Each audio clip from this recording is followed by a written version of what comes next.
سوال آیا کہ جی محرم میں شادی جائز ہے؟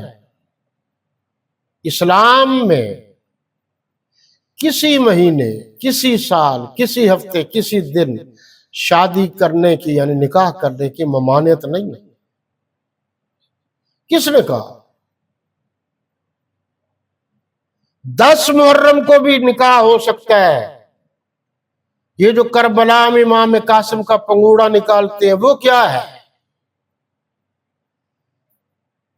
کس نے کہا آپ کو شادی نہیں ہو سکتی؟ کس نے کہا نکاح نہیں ہو سکتا؟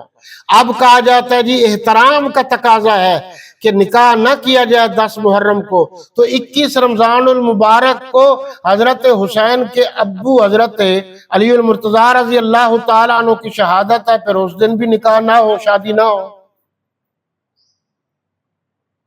پھر 12 ربیع الاول کو ذات رسالت صلی اللہ علیہ وسلم ہمیشہ ہمیں چھوڑ کر اس دنیا سے چلے گئے، پھر اس دن بھی تو کوئی نکاح نہ ہو۔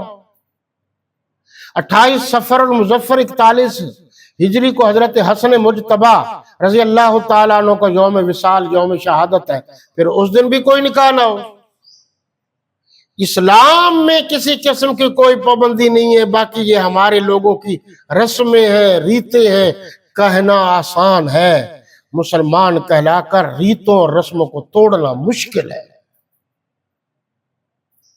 10 محرم تو دور کی بات ہے، ہمارے ڈاکٹر اسرار احمد صاحب نے ہمت کی تھی، انہوں نے شادی کی ہے 10 محرم۔ اور جب اس وقت کے صدر پاکستان ضیاء الحق صاحب نے ان کو اتحاد اور اتفاق کے لیے چیئرمین بنایا تو رافضیوں نے یہی اعتراض کیا تھا، اس نے تو بیٹے کی شادی محرم میں کی ہے، ہم اس کے سامنے بات نہیں کرنا چاہتے تھے، تو جھوٹے۔ پھر انہوں نے باقاعدہ رپورٹ لکھ کر صدر ضیاء الحق کو دی کہ میں نے اتنی دفعہ بلایا ہے، ریٹن بلایا تھا باضابطہ، اور یہ نہیں آئے، یہ جھوٹے ہیں، یہ جھوٹے۔ تو جناب اسلام میں آسانیاں بھی ہیں، مشکلات بھی ہیں، اللہ تعالی ہم سب کو صحیح راستے پر چلنے کی توفیق عطا فرمائے۔